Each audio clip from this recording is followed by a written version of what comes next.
Hello everyone, हम समझेंगे lipid profile test के बारे में। लिपिड प्रोफाइल टेस्ट के अंदर कौन कौन से टेस्ट आ रहे हैं, जैसे कि cholesterol, triglyceride, HDL, LDL, VLDL, इन सारे टेस्ट के बारे में हम समझेंगे एक एक करके। इनकी नॉर्मल रेंज क्या है, अगर ये इंक्रीज़ हो रहे हैं तो कौन सी कंडीशन होगी, डिक्रीज़ हो रहे हैं तो कौन सी कंडीशन होगी, इनका प्रोसीजर क्या है, सब कुछ समझेंगे हम एक एक टेस्ट के बारे में।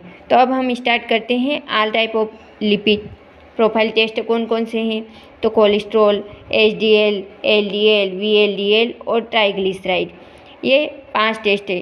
तो एक एक करके हम सारे टेस्ट के बारे में समझेंगे। कौन से टेस्ट की नॉर्मल रेंज क्या है, कौन से टेस्ट का प्रोसीजर कैसे परफॉर्म करेंगे हम लेबोरेटरी में, इनके बारे में हम अब स्टार्ट करते हैं।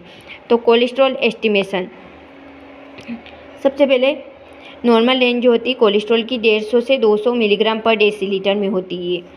क्लिनिकल सिग्निफिकेंस, कोलेस्ट्रॉल अगर इंक्रीज़ होगा तो क्या होगा और डिक्रीज़ होगा तो क्या होगा। तो कोलेस्ट्रॉल इंक्रीज़ होगा तो इस कंडीशन को बोलेंगे अपन हाइपर कोलेस्टेमिया, और कोलेस्ट्रॉल डिक्रीज़ होगा तो इस कंडीशन को बोलेंगे अपन हाइपोकोलेस्टेमिया। अब हाइपर कोलेस्टेमिया में कौन कौन सी कंडीशन में हाइपर कोलेस्टेमिया होगा, ऑर्थोस्क्लेरोसिस हो गया या ऑब्स्ट्रक्टिव जॉन्डिस हो गया, तो इस कंडीशन को बोलेंगे अपन कोलेस्ट्रॉल इंक्रीज़ हो गया। और हाइपोकोलेस्टेमिया में हीमोलाइटिक एनीमिया हो जाएगा, लीवर डिजीज़ हो गई, तो इस कंडीशन को बोलेंगे अपन हाइपोकोलेस्टेमिया। अपनी मेडिकल लैंग्वेज में बोलेंगे इसको हाइपोकोलेस्टेमिया। स्पेसिमेन लेंगे इसमें सीरम, रिएजेंट रिक्वायरमेंट कौन कौन सी इसमें, तो ट्यूब लेंगे अपन। कौन सी ट्यूब लेंगे, रेड केप वाली जो प्लेन ट्यूब होती है ना, वो ट्यूब लेंगे अपन सीरम के लिए।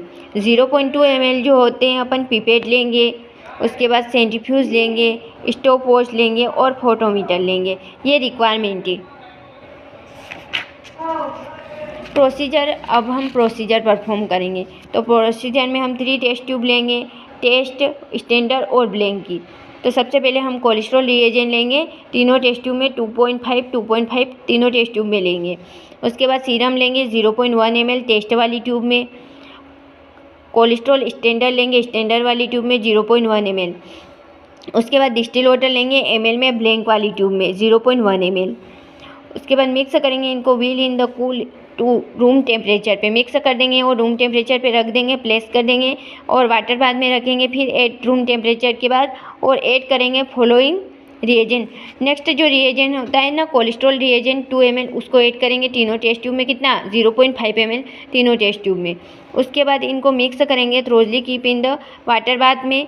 उसके बाद रूम टेम्परेचर पे रख देंगे 10 मिनट के लिए। Read the absorbance of the test and the absorbance of the against blank. उसके बाद इनको रीड करेंगे, मशीन में लगा देंगे।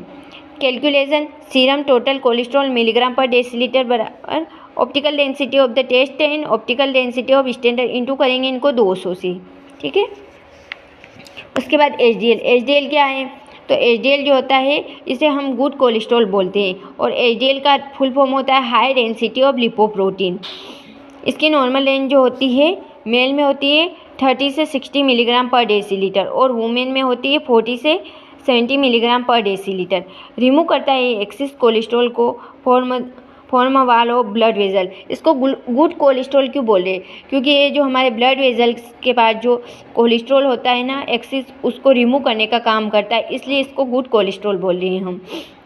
इसमें सैंपल लेंगे सीरम, इसकी रिक्वायरमेंट है सेंट्रीफ्यूज ट्यूब 0.1 ml या 1.0 ml ग्रेजुएटेड पिपेट और सेंट्रीफ्यूज, ये हमें रिक्वायरमेंट होती है इस टेस्ट को परफॉर्म करने के लिए। अब इसका प्रोसीजर भी सेम वैसा ही है जैसे कोलेस्ट्रॉल का था। इसमें भी 3 टेस्ट ट्यूब लेंगे और कोलेस्ट्रॉल रिएजेंट लेंगे। ये कोलेस्ट्रॉल रिएजेंट से ही टेस्ट परफॉर्म होगा।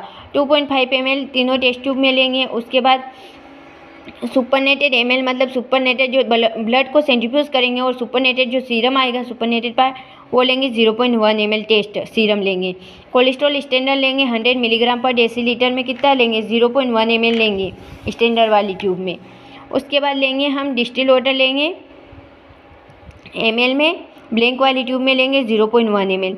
उसके बाद इनको मिक्स करेंगे, will keep in the water bath में और रूम टेम्परेचर पे 5 मिनट के लिए। आफ्टरवर्ड फिर ऐड करेंगे कोलेस्ट्रॉल रिएजेंट, कितना 2 ml तीनों टेस्ट ट्यूब में, 0.5 ml तीनों टेस्ट ट्यूब में ऐड करेंगे।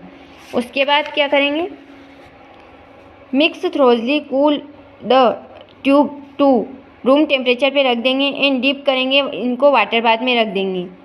उसके बाद रीड करेंगे absorbance test and standard against blank की एब्जॉर्बेंस देखेंगे। उसके बाद कैलकुलेशन में क्या करेंगे हम, serum HDL cholesterol milligram per decilitre में ऑप्टिकल डेंसिटी ऑफ टेस्ट बट्टे ऑप्टिकल डेंसिटी ऑफ स्टैंडर्ड और इंटू करेंगे इनको 114 से।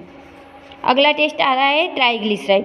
तो ट्राइग्लिसराइड में हम नॉर्मल रेंज होती है ट्राइग्लिसराइड की 150 से 199 मिलीग्राम पर डेसीलीटर में, और सैंपल लेंगे अपन सीरम। इसका प्रोसीजर में इसमें भी 3 टेस्ट ट्यूब लेंगे, टेस्ट स्टैंडर्ड और ब्लैंक। उसके बाद सबसे पहले वर्किंग रिएजेंट लेंगे 1.0 ml तीनों टेस्ट ट्यूब में। उसके बाद सीरम लेंगे 0.01 ml टेस्ट वाली ट्यूब में, और स्टैंडर्ड लेंगे स्टैंडर्ड वाली ट्यूब में 0.01 ml, और डिस्टिल वाटर लेंगे ब्लैंक वाली ट्यूब में 0.01 ml। सबसे पहले अपन मेज़र करेंगे, तो सबसे पहले हम मशीन में ब्लैंक वाले को मेज़र करेंगे, उसके बाद स्टैंडर्ड, उसके बाद टेस्ट वाले को पिलाएंगे। मिक्स करेंगे, will keep at 70 degree Celsius पे 15 मिनट के लिए। Read absorbance of the test का स्टैंडर्ड अगेंस्ट ब्लैंक को निकालेंगे।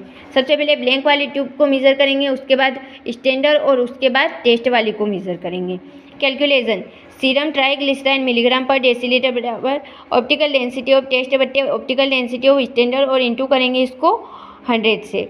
एलडीएल क्या है, तो एलडीएल जो होता है इसको बैड कोलेस्ट्रॉल बोलते हैं, और एचडीएल जो होता है उसको गुड कोलेस्ट्रॉल बोलते हैं। एलडीएल जो होता है इसको बैड कोलेस्ट्रॉल क्यों बोलते हैं, इसका फुल फॉर्म होता है लो डेंसिटी ऑफ लिपोप्रोटीन। इसको बैड कोलेस्ट्रॉल बोलते हैं। It is the bad cholesterol, it the deposit of the excess cholesterol in wall of the blood vessel. HDL जो होता है वो जो होता है उसको गुड कोलेस्ट्रॉल इसलिए बोल रहे थे क्योंकि ब्लड वेजल्स के पास जो है ना जो एक्सेस कोलेस्ट्रॉल जो होता है उसको रिमूव कर रहा था, पर ये उल्टा है, ये इसका अपोजिट है, एचडीएल का अपोजिट है एलडीएल। ये जो होता है डिपॉजिट कर रहा है एक्सेस कोलेस्ट्रॉल को ब्लड वेजल्स के पास, इसलिए इसको बैड कोलेस्ट्रॉल बोल रही है। इसकी नॉर्मल रेंज जो होती है 130 मिलीग्राम पर डेसीलीटर होती है। एलडीएल जो होता है टोटल कोलेस्ट्रॉल में से एचडीएल को माइनस करेंगे तो एलडीएल निकल के आ जाएगा।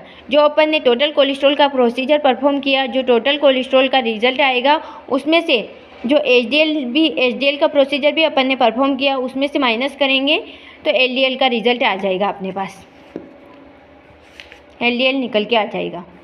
अब अगला टेस्ट है वीएलडीएल।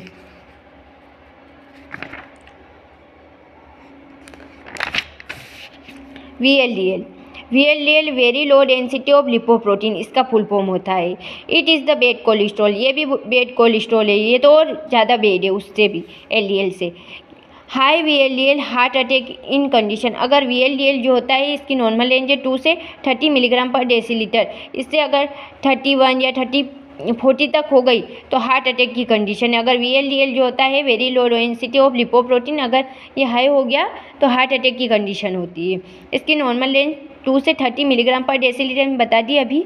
और वीएलडीएल जो होता है इसको कैसे निकालेंगे, मिलीग्राम पर डेसीलीटर में निकलेगा ट्राइग्लिसराइड बट्टे 5, इससे 5 से इसको